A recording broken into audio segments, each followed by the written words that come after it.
In the autumn of 2022, the AgriCorp dealership in Garrison County, population 4,117, closed its doors for good. The 6-acre lot, once shimmering with $3 million of green and yellow machinery under 40-foot floodlights, was chained and padlocked. 2 days later, a transport truck came and hauled away the last of the inventory. But the real story wasn't the dealership that closed. It was the one that opened. It opened without a sign, without a ribbon cutting, and without a single new machine for sale.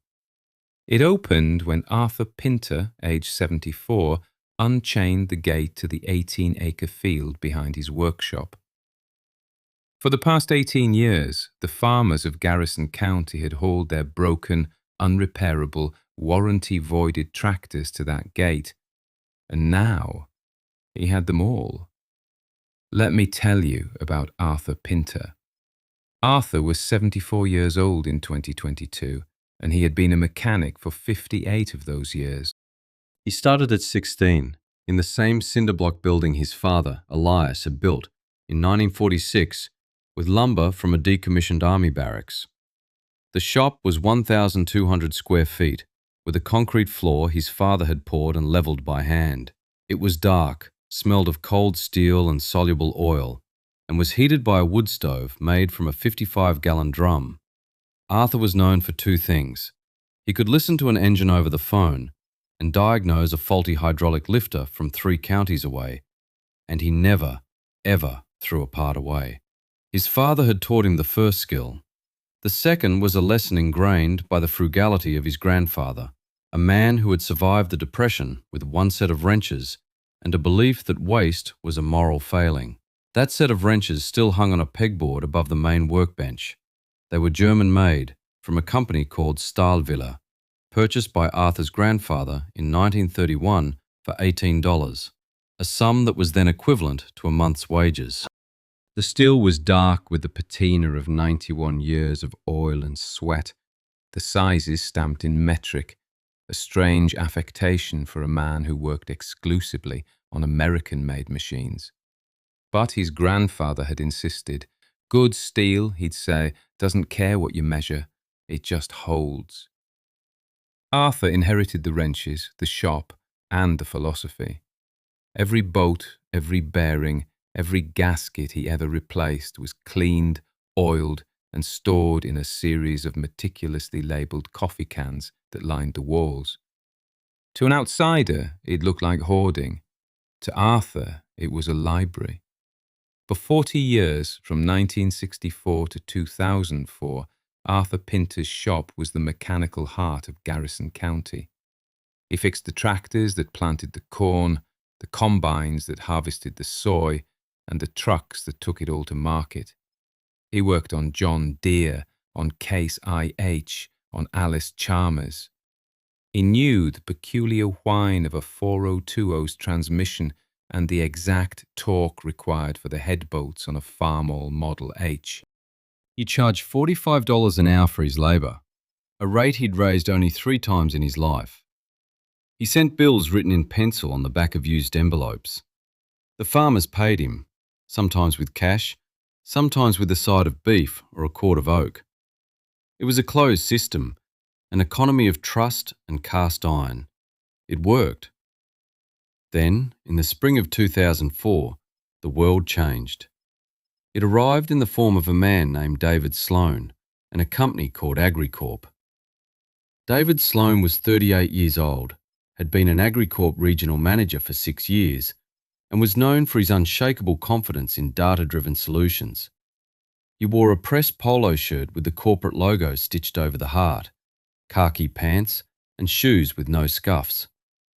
He held a meeting in the town hall, attended by over 200 farmers, the community witnesses. He stood at a lectern with a PowerPoint presentation projected behind him, the light glinting off his rimless glasses. He spoke of synergy, of optimization, of maximizing yield through precision agriculture. He showed them charts with upward trending arrows. He talked about the new line of AgriCorp tractors, the 9 RX series. They weren't just tractors, he explained. They were mobile data platforms. They had GPS-guided auto-steer, accurate to within 2 centimeters. They had climate-controlled cabs with satellite radio. They had onboard sensors that monitored everything from soil nitrogen levels to fuel efficiency, all uploaded to the cloud in real time. You could monitor your fleet from an iPad, he said, a smile never leaving his face. And he offered them a deal that seemed too good to be true. No more massive upfront costs. They could lease a new 9RX 540 horsepower tractor, a machine that retailed for $480,000, for just $25,000 a year. The lease included a comprehensive service contract. Anytime anything went wrong, an AgriCorp technician would be there within 24 hours. You don't have to worry about a thing, David Sloan said. You just farm. We'll handle the iron. After the presentation, a few of the older farmers, men who had known Arthur Pinter their whole lives, looked skeptical. One of them, a man named Frank Gable, who farmed 1,200 acres of corn, stood up. He was 68 years old, his hands thick and calloused from a lifetime of work. What happens if we want to fix it ourselves? Or if we want to take it to art? David Sloan's smile didn't falter. He had been trained for this question. It was in his corporate playbook under overcoming legacy objections. Why would you want to? He asked, his tone one of genuine curiosity. Our technicians are factory trained. We have proprietary diagnostic software. The new machines are complex. They're not like the old diesels you could fix with a wrench and a hammer. This is integrated technology. He paused, letting the weight of the phrase settle on the room. With our service plan, your total cost of ownership is fixed. It's predictable. It's better for your balance sheet. The logic was clean, sterile, and powerful. It was the logic of the spreadsheet, not the workshop. For men who had spent their lives battling the unpredictability of weather and commodity markets, the promise of a fixed cost was a powerful lure. The younger generation, men in their 30s and 40s who had grown up with computers, were already sold. They saw Arthur's shop as a relic. They saw the new green and yellow machines as progress. Within 6 months, the AgriCorp dealership was built on a plot of land at the edge of town that had once been a hayfield. It was a 20,000 square foot steel and glass building with a service bay that could hold 8 tractors at once. It had a parts department with a computerized inventory system and a showroom with floors so clean you could eat off them. It cost $4.2 million to build. Arthur Pinter saw David Sloan only once in person. Sloan came to his shop a month before the dealership opened. He stepped out of a new Ford Explorer, his polished shoes crunching on the gravel drive. He looked around the dark, cluttered space, at the coffee cans full of bolts and the ancient German wrenches on the wall, and Arthur could see the faint, pitying smile on his face. He thought Arthur was looking at his shoes. He was looking at his eyes. "Mr. Pinter," he said, extending a hand Arthur did not take. "David Sloan, AgriCorp. We're opening the new dealership down the road. I just wanted to introduce myself." Arthur nodded, wiping his hands on an already black rag. He was 56 then, his hair still more black than grey, his shoulders thick from a lifetime of wrestling with iron. "I know who you are." Sloan's smile tightened. "Look, I know change can be difficult. We value the history of this community. We'd actually like to offer you a position, head of our service department. We'd pay you a salary of $85,000 a year, full benefits. You wouldn't have to worry about ordering parts or billing or any of the headaches of running a small business." Arthur looked past Sloan, out the open bay door toward the fields. He was quiet for a long time. Then he spoke, his voice low and even. "Let me ask you a question. Your new tractors, that transmission control module. If a 50-cent capacitor on the circuit board burns out, can you replace the capacitor?" Sloan was momentarily thrown. He was a manager, a salesman. He didn't know about capacitors. He recovered quickly. "That's not how it works. The TCM is a sealed unit. If it fails, we replace the whole unit. It's more efficient. The farmer is back in the field faster. And what does a new unit cost? Arthur asked. About $9,000 installed, but it's all covered under the service contract for the first 5,000 hours. The farmer pays nothing. Arthur nodded slowly. He picked up a heavy-duty bearing puller from the bench, turning it over in his hands. The steel was worn smooth from use. "You're not selling tractors," he said. "You're selling debt. You're selling dependence. When a man can't fix his own tools, he doesn't own them. They own him." Sloane's professional veneer cracked for just a second. A flicker of annoyance crossed his face. He saw an old man who didn't understand progress. "Mr. Pinter, with all due respect, this is the way the world works now. We can't keep farming like it's 1950. We're offering these men a chance to be more productive, more profitable. You're offering them nostalgia." He turned to leave. At the door, he stopped. "The offer stands," he said, "if you change your mind." Arthur Pinter did not change his mind. The first broken tractor arrived at Arthur's gate in the fall of 2006, 2 years after the dealership opened. It was a 9RX490, owned by a young farmer named Tom Mullen. He was 32 years old, had taken over his father's 800 acres, and he had been one of the first to sign a lease with AgriCorp. The tractor had 5,120 hours on it, just past the warranty period. The auto steer had failed. Tom had taken it to the dealership. The AgriCorp technician plugged in his laptop, and the diagnostic software returned an error code, 002791.64. GPS signal lost. The solution, according to the laptop, was to replace the entire Starfire 6000 receiver dome on the cab roof. The cost was $14,500.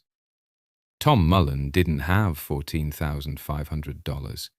His lease payment was due, and corn prices had dipped that season. He had argued with the service manager. "It's just the GPS. The tractor still drives. Can't you just disable it?" The manager had explained patiently that the receiver was integrated into the tractor's CAN bus system. Without a valid signal from the receiver, the tractor's central computer put it into limp mode. It wouldn't go faster than 3 miles per hour. It was a safety feature. So Tom Mullen had his useless 20-ton $500,000 tractor hauled to Arthur Pinter's gate. He found Arthur grinding the valves on an old Ford 8N. Tom explained the situation, his voice full of a shame he couldn't quite hide. He had turned his back on Arthur for the promise of the new and shiny, and now he was coming back, defeated. "Can you fix it, Art?" Arthur walked out and looked at the machine. It was immense, the tires taller than he was. He walked around it once, his hand resting on the cold steel. He looked at the sealed modules, the endless wiring harnesses wrapped in plastic conduit. He didn't touch a single tool. "I can't," he said. Tom's face fell. "It's not that I don't know how," Arthur clarified. "It's that they made it, so I can't. This wire here, it's a proprietary connector. This software, it needs a code from the factory to unlock. That receiver, it's sealed with epoxy. They didn't build this to be fixed. They built it to be replaced." "So what do I do?" Tom asked, his voice cracking. Arthur looked at the massive machine, a monument to planned obsolescence. Then he looked at the 18-acre field behind his shop, a field that had lain fallow for years. "What do you want for it?" he asked. "For the tractor? It's a lease. I still owe AgriCorp 3 more years of payments." "No," Arthur said. "What do you want for the scrap?" "I'll give you $1,500 cash, enough to make your next payment. I'll deal with the leasing company." Tom Mullen was so desperate he agreed. He signed over the paperwork. Arthur gave him $1,500 bills from a metal cash box. Then Arthur climbed into the cab of his own tractor, a 1978 International Harvester 1086 that he had rebuilt 3 times, and towed Tom Mullen's broken future into the field behind his shop. It was the first one. It would not be the last. Let me tell you about the field. It became known quietly at first, then, just as a matter of fact, as the tractor graveyard. Over the next 18 years, it filled up. In 2007, 3 more tractors arrived. A Case IH with a failed emission sensor in its diesel particulate filter. The sensor was a $200 part, but it was welded into the $11,000 DPF unit. The dealership's only solution was to replace the whole thing. The farmer, out of warranty, couldn't afford it. He hauled it to Arthur's gate. Arthur paid him $1,200 for it. In 2009, a John Deere S680 combine, a $600,000 machine, arrived. A hydraulic pump in its hydrostatic transmission had failed. The pump was inside a sealed transmission case. AgriCorp's policy was clear. Replace the entire transmission. Cost? $38,000. The farmer declared bankruptcy a month later. Arthur bought the combine from the bank for $5,000. Year after year they came. By 2012, there were 17 machines in the field. By 2018, there were 38. Arthur never tried to fix them. He just parked them in neat rows, facing east, like silent, steel monuments. He paid for them with the money he still made doing small engine repairs and fabricating parts for the few remaining old-timer farmers. He was a curator of failure. Each machine was a story of a farmer who had traded independence for convenience and lost the bet. During these years, Arthur's grandson Leo grew up. Leo was born in 2000, and he spent his childhood in the shadow of the shop. He learned the smell of grease before he learned to read. But he was of a different generation. He saw the shiny dealership and the confident smile of David Sloan, who was still the manager, and he saw his grandfather's cluttered shop and his quiet, stubborn resistance. For a long time, he thought his grandfather was a fool. "Why do you do it, Gramps?" he asked one day when he was 16. They were standing at the edge of the field, looking at the rows of dead machines. There were 29 of them then. "You've got to have over $50,000 sunk into this junk." Arthur was watching a hawk circle high overhead. He didn't answer right away. Then he pointed to a 9R X590, the biggest tractor in the field. "See that one? It belongs to the Hendersons, or it did. The main engine control unit failed, a software glitch. AgriCorp said the board was fried, quoted them $22,000 for a new one. They were 3 months behind on their operating loan. The bank took the farm. The Hendersons moved to Des Moines. Their son had to switch schools his senior year." Leo didn't understand. "So, what's that got to do with you buying their broken tractor?" Arthur finally looked at his grandson. "Everything that's in this field," he said, his voice quiet, "is a piece of a puzzle. I just don't know what the picture is yet." Leo shook his head. He went to work at the AgriCorp dealership that summer, washing new tractors for $12 an hour. He liked the clean floors and the air conditioning. He listened to David Sloan talk about growth and market share, and it all sounded so smart, so inevitable. He believed in the future Sloan was selling. The turning point for Leo came in 2019. He was 19, taking agricultural business classes at the community college. He was still working part-time at the dealership. A farmer named George Riley came in. He was an old man, nearly 80, and he had finally traded in his 1982 John Deere 4440 for a new lease on an 8R370. He was having trouble with the touchscreen display. It controlled everything: the hydraulics, the PTO, the air conditioning. He couldn't figure out the menus. Leo watched as the 25-year-old service manager tried to explain it to him. The manager was tapping and swiping at the screen, using terms like user interface and navigation tree. George Riley just stared at the glowing screen, his face a mask of confusion and frustration. "I just want to lift my hay-bine," he said, his voice pleading. "On my old 4440, it was a lever. I pulled it up, the hay-bine went up. I pushed it down, it went down." The manager sighed, a weary, condescending sound. It's all on the screen now, George. You go to the main menu, then you select hydraulics, then you assign the function to one of the control paddles. It's much more efficient. George Riley left that day without ever figuring it out.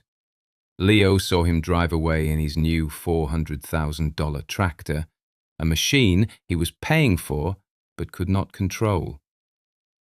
2 weeks later, Leo quit his job at the dealership. He started spending his afternoons at his grandfather's shop. He didn't say much, he just watched. He started cleaning the old parts, organizing the coffee cans, learning the names for things. He picked up one of the old German wrenches. He felt the weight of it in his hand. It felt like an answer. By the beginning of 2022, the tractor graveyard held 52 machines. There were 34 tractors, 11 combines, and 7 self-propelled sprayers. Arthur Pinter was 74. His hands were gnarled with arthritis, but his mind was as sharp as ever. He had sold off a small parcel of his land to pay for the last few acquisitions. He was, by any conventional measure, a poor man. He owned a failing business and a field full of scrap metal. David Sloan, now 56 and a senior vice president at AgriCorp, sometimes drove past Arthur's place on his way to the golf course. He would see the rows of rusting machines and shake his head, a small, smug smile on his face. He saw it as proof that he had won. He saw a graveyard. He didn't see an arsenal. The crisis began not in Garrison County, but 8,000 miles away in a semiconductor factory in Taiwan. A fire, followed by a global pandemic, followed by a shipping container shortage, created a cascade of failures in the world's supply chain. It started with computer chips for cars, but it spread. It hit everything. It hit the complex, globally sourced parts that AgriCorp used to build its tractors. The first sign of trouble in Garrison County was in the spring of 2022, planting season. The dealership's parts department started running out of stock. A fuel injector that used to arrive in 2 days was now on backorder for 6 weeks. A simple wiring harness was 8 weeks. The sealed, high-tech modules, the transmission controllers, the GPS receivers, the engine control units were on indefinite backorder. They simply weren't being made. The farmers started to panic. Minor breakdowns became catastrophes. A tractor with a faulty sensor, a repair that should have taken a day, was now sidelined for the entire planting season. The dealership's service bay, once a model of efficiency, became a parking lot for disabled machines. The technicians, who had been trained only to replace modules, not to repair them, could do nothing but shrug and point to their computer screens. "On backorder," the screen said. David Sloan, who now managed a territory of a dozen dealerships from a regional office, drove down to Garrison County to handle the situation. He called another town meeting. The mood this time was different. There were no smiles, no optimistic charts. The same farmers were there, only 18 years older. Their faces were tight with anxiety. They were men whose entire livelihoods depended on getting seeds in the ground in a 2-week window in May. And their tractors, their multi-$100,000 data platforms, were useless. Sloan stood at the same lectern. He wore the same style of polo shirt, but his confidence was gone. He spoke of unprecedented global challenges. He mentioned the supply chain. He used the word unforeseeable. He promised that AgriCorp was doing everything it could. He offered them a 10% discount on their next lease payment. It was Frank Gable, now 86 years old and retired, but still a respected voice in the community, who spoke up first. He didn't stand. He just spoke from his chair, his old voice raspy but clear. "Discount. Don't plant a crop, David." "We've got 40,000 acres in this county that need to be planted, starting next week. And we've got maybe a dozen working tractors among us. What are we supposed to do?" David Sloan had no answer. He looked out at the sea of angry, frightened faces.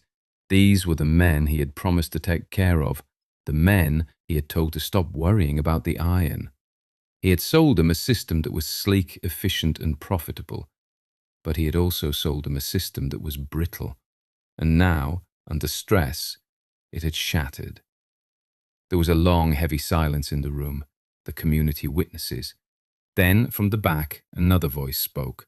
It was Leo Pinter. He was 22 years old. He had his grandfather's quiet demeanor, but his voice was steady. "There are 52 other tractors in this county," he said. All eyes turned to him. Sloan looked confused. "What are you talking about?" Leo stood up. He wasn't tall, but he stood straight. He wore work boots and jeans stained with grease. "My grandfather has them. Behind his shop." A murmur went through the crowd. They all knew about the graveyard. They had seen it as a place of failure, a symbol of their own bad decisions. They had never seen it as anything else. Sloan scoffed, a flash of his old arrogance returning. "You mean that junkyard? Those machines are scrap. They're worthless. They were written off years ago." "They're not scrap," Leo said, his voice ringing with a certainty that was absolute. "They're a library." The next morning, there was no meeting, no announcement, just an act. At 6 a.m., Arthur Pinter, with Leo at his side, walked out to the gate of the 18-acre field. He pulled a heavy, oil-stained key from his pocket, a key he hadn't used in years. He unlocked the padlock and swung the heavy steel gate open. It groaned in protest. For 2 days, nothing happened. The farmers of Garrison County were caught between the memory of their dependence and the possibility of a different future. They had been told for so long that these machines were unfixable that they had come to believe it. The first to arrive was Tom Mullen. He was 50 years old now, his hair grey at the temples. He had survived, barely, by downsizing his farm and running older pre-2004 equipment he bought at auction. He walked up to Arthur, his hat in his hands. "I was the first," he said. "That 9RX490. Is it still here?" Arthur nodded toward the first row. Tom looked at Arthur, his eyes full of a question he was afraid to ask. "Can you?" "I can't," Arthur said, using the same words he had 16 years earlier. "But we can." That was the only invitation needed. By noon, 30 farmers had gathered at Arthur Pinter's shop. They weren't customers anymore, they were a crew. Arthur didn't give a speech. He didn't say, "I told you so." He just went to work. Leo became his lieutenant, directing men to where they were needed. The work was a strange combination of salvage and surgery. They became a living, breathing organism of repair. The problem was never a lack of parts. It was that the necessary part was always trapped inside a broken machine. So the graveyard became a donor ward. They needed a working GPS receiver. They found one on a combine that had been junked for a transmission failure. Arthur, with a patience born of a lifetime of meticulous work, spent 6 hours carefully cutting through the epoxy casing with a diamond-tipped Dremel tool. He bypassed the proprietary connector with 3 inches of wire and a soldering iron.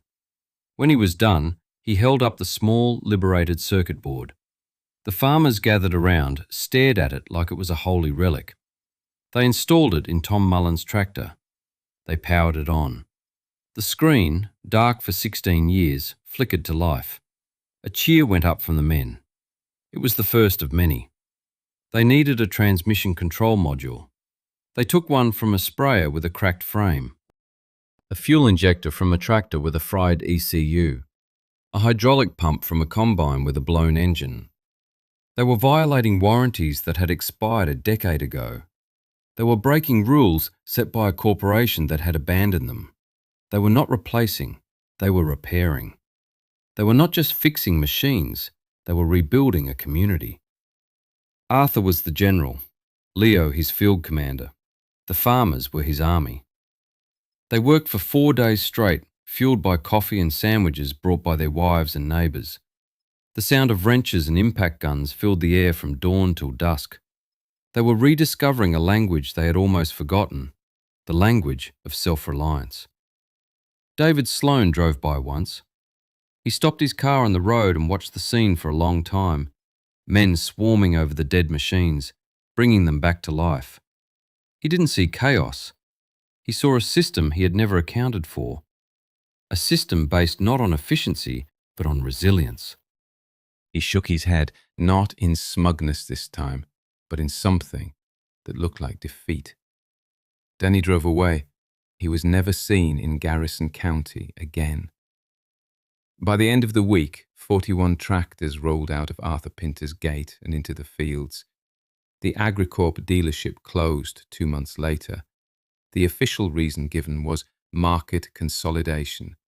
The real reason was that their business model, predicated on unbreakable dependency, had been broken. Their primary product was not tractors, it was control, and they had lost it. The farmers of Garrison County finished their planting only 3 days late. Their yield that fall was the second highest on record. In the years that followed, Arthur Pinter's shop became something new. It was no longer just a repair shop. It was the headquarters of the Garrison County Agricultural Cooperative. The 11 remaining machines in the graveyard became their shared library of spare parts. The farmers pooled their money and bought the old dealership building at a bankruptcy auction for 30 cents on the dollar. They used the service bay to maintain their resurrected fleet. Leo Pinter, at age 23, was hired as the co-op's manager. He didn't have an MBA, but he had spent 6 years watching his grandfather. He knew the difference between price and value. Arthur Pinter never went back to charging for his time. He would sit on an old metal stool in the corner of the shop, watching the younger generation work, offering advice when asked. He still had the German wrenches hanging on the wall, but now they were used by a half-dozen different hands every day. He had spent 18 years collecting failures, accumulating the broken pieces of a fragile system. He had been a quiet witness to the slow erosion of his community's independence, and in the end, the things everyone else had thrown away became the seeds of its rebirth. He died in 2027 at the age of 79. At his funeral, the procession was a mile long, made up of 41 tractors of various makes and models, all of them green and yellow and red, all of them running perfectly. A system that cannot be repaired is not progress, it is a cage. Its efficiency is an illusion, its convenience a debt. What is truly resilient is not the machine that never breaks, but the knowledge of how to put it back together. That knowledge is a form of wealth that cannot be bought or sold. It can only be earned and passed down. It lives in the muscle memory of a calloused hand, in a library of saved parts, and in the stubborn belief that nothing is ever truly broken beyond repair. It is the quietest, most powerful force in the world. It is what endures.